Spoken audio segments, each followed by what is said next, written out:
সাত চাকাতে ক্ষুধা এবং ভয়ের পোশাক।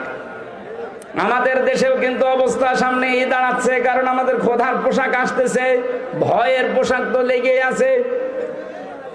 এই ক্ষুধা এবং ভয়ের পোশাকের সাজা থেকে যদি বাঁচতে চান, আল্লাহ পাক যে নিয়ামত দিয়েছেন শুকরিয়া আদায় করা লাগবে।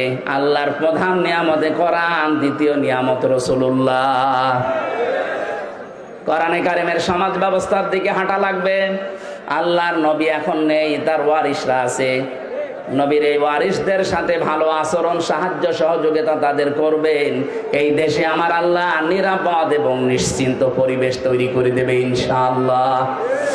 বিমা কানু ইয়াসনাউন, তারা যে কর্ম করেছিল তাদের কারণে আল্লাহ পোশাক দিয়েছিলেন। তাফসিরের ভেতরে পড়েছি ওই জামানায় কাফেরদের নবীজির এই বরদোয়ার কারণে